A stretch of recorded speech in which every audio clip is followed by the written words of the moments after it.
শীতের সিজনে বা শীতকালে আমাদের দেশে সবার মাঝেই খেজুরের রস খাওয়ার প্রবণতা বেশ বেড়ে যায়।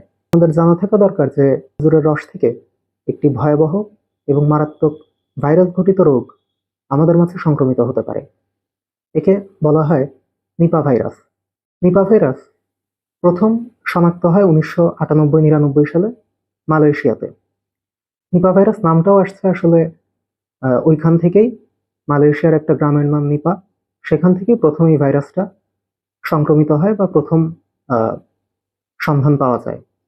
সেখানকার শূকর পালতো যারা, তাদের মাঝে প্রথম এই নিপা ভাইরাসের সংক্রমণের ঘটনা প্রথম জানা যায়।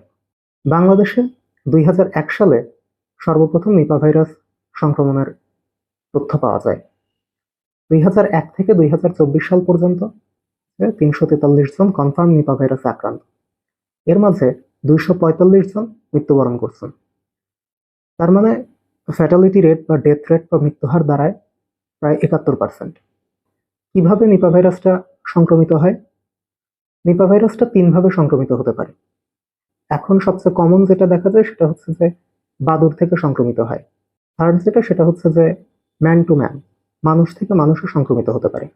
একইভাবে ক্লোজ কন্ট্যাক্টে যারা থাকবে, সংক্রমিত মানুষের সাথে যারা ক্লোজ কন্ট্যাক্টে থাকবে, তাদের মাঝেও বিভিন্ন বডি ফ্লুইডের মাধ্যমে এই নিপা ভাইরাসটা সংক্রমিত হতে পারে। এখন নিপা ভাইরাস সংক্রমিত হওয়ার পরে এর ইনকিউবেশন পিরিয়ড হচ্ছে 4 থেকে 14 দিন। মানে 4 থেকে 14 দিনের মাঝে সাইন সিমটম গুলো দেখা যাবে। কি কি লক্ষণ দেখা যায়? প্রথম, যে কোনো ভাইরাল ইনফেকশনের মতো প্রথমে জ্বর থাকবে, মাথা ব্যথা থাকবে, গায়ের মাংসপেশিতে ব্যথা থাকবে, গলায় ব্যথা থাকবে, এরকম থাকতে পারে। তারপরে নিপা ভাইরাস যেটা করে যে দুইটা মেইন টার্গেট, একটা হচ্ছে রেসপিরেটরি সিস্টেম আর আরেকটা হচ্ছে যে nervous system, central nervous system. Respiratory system যখন অ্যাটাক করে তখন acute respiratory distress syndrome develop করে। পেশেন্টের কাশি থাকবে, অনেক বেশি শ্বাসকষ্ট থাকবে। আর সেন্ট্রাল নার্ভাস সিস্টেম যখন ইনভলভ করে তখন সেটা হচ্ছে এনকেফালাইটিস করে। অনেক ক্ষেত্রে নিপা ভাইরাস থেকে ভাস্কুলাইটিসও ডেভেলপ করে। মৃত্যুর প্রধান কারণ যেটা, সেটা হচ্ছে যে এনকেফালাইটিস যদি ডেভেলপ করে তাহলে নিপা ভাইরাস থেকে ফেটালিটি রেটটা অনেক বেড়ে যায়, অনেক বেশি হয়। চিকিৎসা কি? চিকিৎসা অনেকটাই সিমটোমেটিক, স্পেসিফিক কোনো ট্রিটমেন্ট এখনো পর্যন্ত আসে নাই। জ্বরের জন্য প্যারাসিটামল, অনেক সময় এনকেফালাইটিস যদি ডেভেলপ করে খিঁচুনি হতে পারে। অনেক বেশি সিভিয়ার লেভেলে যদি চলে যায় তাহলে রোগীর খিঁচুনি হয়, রোগীর জ্ঞান কমে যায়, আবোল তাবোল প্রবাদ বকতে পারে। নিপা ভাইরাসের এগেনস্টে এখনো পর্যন্ত কোনো ভ্যাকসিনও আবিষ্কৃত হয় নাই। তো যেটা দরকার সেটা হচ্ছে যে প্রিভেনশন।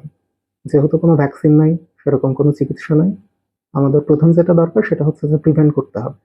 কিভাবে এই নিপা ভাইরাস থেকে প্রিভেন্ট করা যায়? প্রথম যেটা দরকার সেটা হচ্ছে যে এই যে বিভিন্ন বাদুড় থেকে সংক্রমিত হচ্ছে, এই জন্য আমাদের কাঁচা খেজুরের রস খাওয়া পরিহার করতে হবে। কোনোভাবেই আমরা খেজুরের কাঁচা রস খাবো না।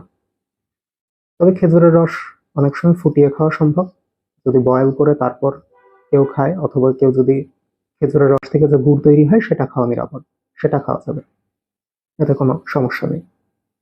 তবে অবশ্যই আমাদের সতর্কতা অবলম্বন করতে হবে এবং কাঁচা খেজুরের রস খাওয়া এবং আধা পড়ে থাকা ফল খাওয়া থেকে অবশ্যই আমাদের বিরত থাকতে হবে। ধন্যবাদ।